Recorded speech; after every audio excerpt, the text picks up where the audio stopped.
There's a process to get to the promise. There's a test before the testimony. There's a mess before the message. And so I want us to really think about this today, that the things that you're going through, the suffering of this present time is not worthy to be compared to the glory that shall be revealed. So I'm going to center my focus today on the book of Daniel, chapter number 3. Three Hebrew boys, we often refer to them as Shadrach, Meshach, and we have different ways of saying Abednego, but for today it's Abednego. But Shadrach, Meshach, and Abednego, we recognize those names from our childhood Sunday school stories. But if you remember, before they were called Shadrach, Meshach, and Abednego, they were called Hananiah, Mishael, and Azariah. Those were their Hebrew names. They were little Jewish boys, grew up in Jerusalem, ancient Jerusalem, and Nebuchadnezzar, the king of Babylon, actually burned down the city of Jerusalem and took all the goods into Babylon. And the text tells us that he said, but I want the good to be in my kingdom, and put the rest of them out and make them slaves in Babylon. A place where the scripture says that it was hard to sing the Lord's songs in a strange land. I tell you, sometime when you're displaced, when you're in a place you've never been before, in an uncomfortable position, it's hard to sing like you can when things are going well. Where you're in a place of complacency and place where everything, the routine is going well and the machine is oiled very well, then all of a sudden something happens. You're displaced.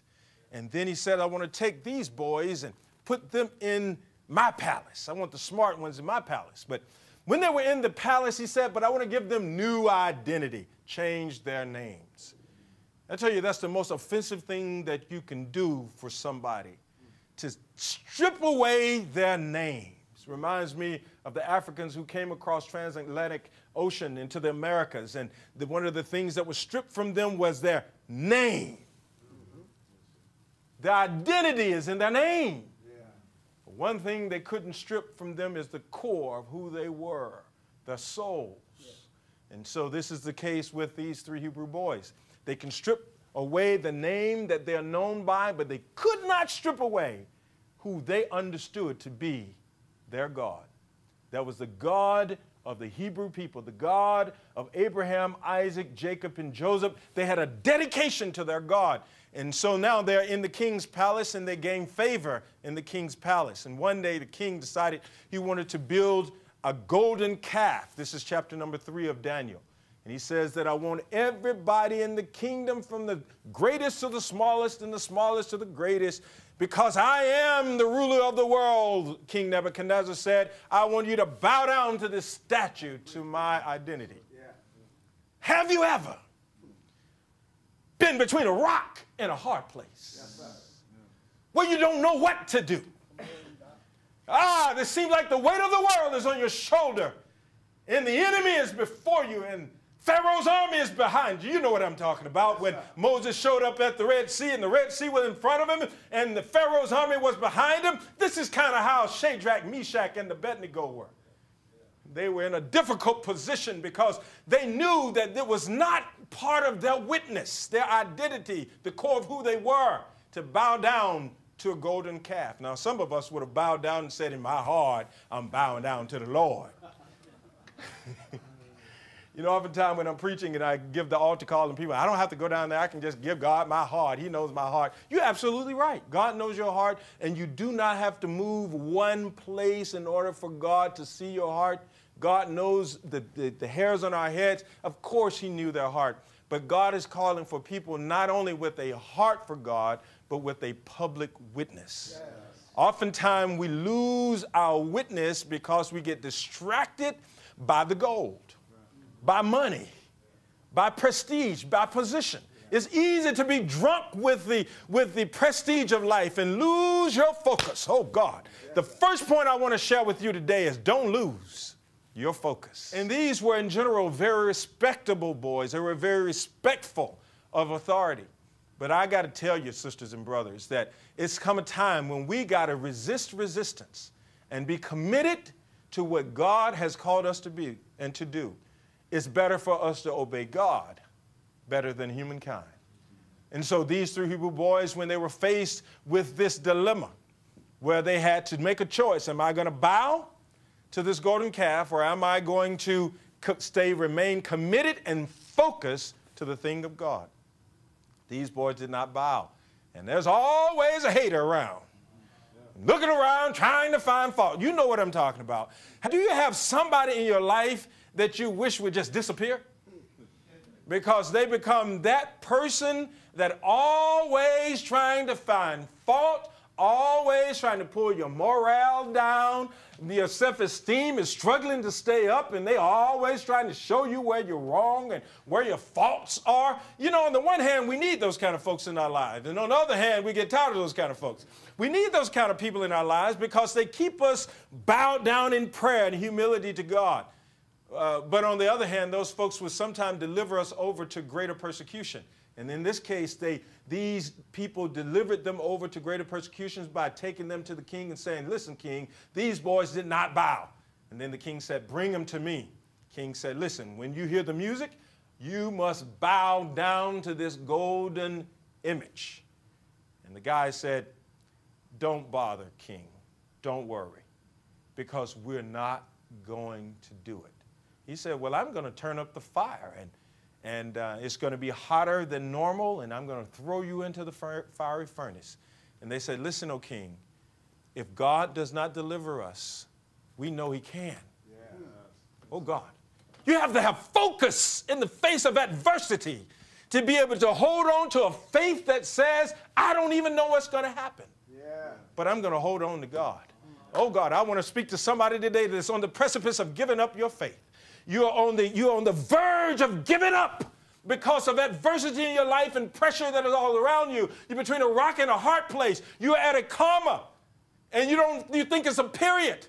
You're in a place in your life where you don't know whether you're going or whether you're coming. Am I talking to somebody now? You don't know whether you're going and coming. There's too much month at the end of your money. There's too much week at the end of your money that you make in the week. I'm trying to tell you today that there's a God who understands you and sees you in your adversity, and you can't allow the vicissitudes of life to distract you such that you can't keep your focus on the God of your knowing.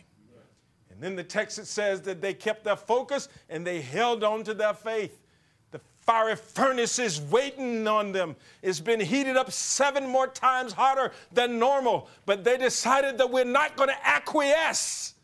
We're not going to allow the bullying of the enemy to steal away who we know who we are in God. I'm telling you right now, we're living in a time where we're like the 21 in the Middle East who had to say, for God I live and for God I die. We're hasting to a time where we got to be willing to stand flat-footed and say, Jesus is the Christ. He's the Son of the living God. We're hasting to a time where we got to say, hell is hot, sin ain't right, God is holy, and Christ is coming, and righteousness shall prevail. But we're living in a time when we stand for righteousness. There are going to be problems that come our way. There are going to be a bullying that come our way. There's going to be adversity that come our way. I'm asking you, are you willing to stand and say, heat the fire up 7 times hotter? And if he doesn't deliver me, I know that he can. Oh God, I'm here to tell you we serve a God who can. My God is able to take the heat out of the flame. He's able to open up a lion's jaw. He's able to open up a barren woman's womb. He can divide a highway in the Red Sea. We serve a God who's able to make the universe his own platform upon which he stands and says, God said, let it be, and there was. And that same God is able today. And that God was right there with these 3 Hebrew boys. Let me tell you, if you stand for God, God will stand for you. I'm going to say it again. If you stand for God, God will stand for you. In the text it says they stood for God and God did not let them down. I remember times in my life where I thought that I was going to be a living embarrassment.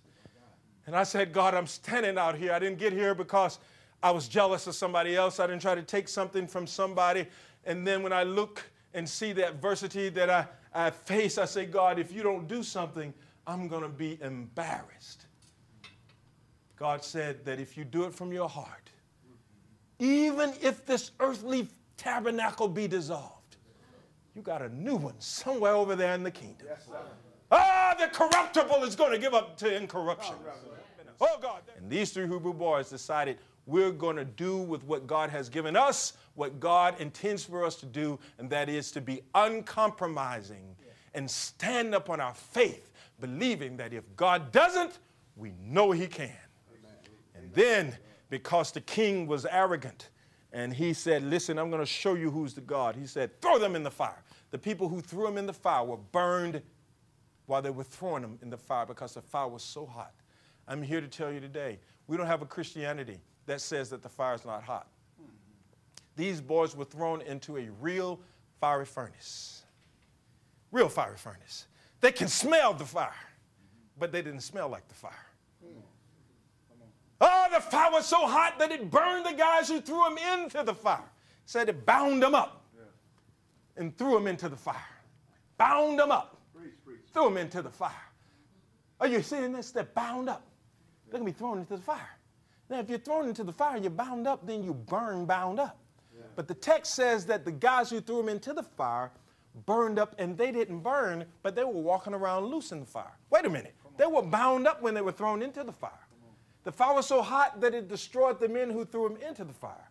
They were in the fire and was not being burned, but they were walking around. You know why? Because God allows us to be thrown into the fire to burn the thing that has us bound. Yeah. Some of us, we're going through situations in our lives and we're saying, God, why? I don't know every detail of why everything that's difficult happened in our lives, but I can say one real thing is that the fire is hot. And the fire is real. I felt the fire. I know the fire is hot, but it didn't burn me. What it did do, though, it burned the fetters. The scripture said that it burned the fetters, the things that had them bound. You see, there's some attitudes that need to be burned. And God is saying to me, Antipas, I have chosen you for something great on the other side of this, but you got to go through the fire. You got to go through the fire because there's some things about your character that I need to refine. There's some things about your attitude that I need to work out. There's some things about the way you are and how you deal with people that you need to work out. God's saying, listen, I want to get you on the other side of this, but I need to burn some fetters. He says that I'm going to burn the fetters, and they didn't understand why. Because many times when we're going through the fire, if we understood everything on the other side of the fire, to give us a certain type of pride to go through the fire. But I'm here to tell you, the testimony on the other side of the fire is not always clear while you're in the fire. But in the moment while you're in the fire, what I love about these 3 Hebrew boys is when the Nebuchadnezzar, the king, looked into the fire, he said, I threw in 3, but I see 4. Wait a minute, 1, 2, 3, and 4. And the 4th one looked like, it looks like the Son of God. Wait a minute. How do you know how the Son of God looks? Let me tell you, because when you go through the fire, there is something called a public witness that is with you in the fire. Yeah. And even the people who you don't think will understand what is going on in your life, God will show himself strong. And God revealed that he is the Son of Man in the fire with the 3 Hebrew boys. And the text says that he says, pull them out of the fire. He took them out of the fire.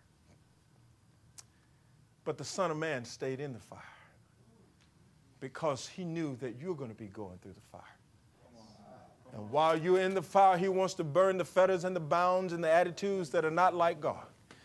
But he's not going to allow you to burn in the fire because the Son of God is in the fire. My God. And while he's in the fire with you, sisters and brothers, he's preserving your life, but he's refining your attitude. He's preserving your life, but he's refining your disposition. Because on the other side of this, there's promotion waiting on you. And then that promotion, you can't take the stuff you took into the fire.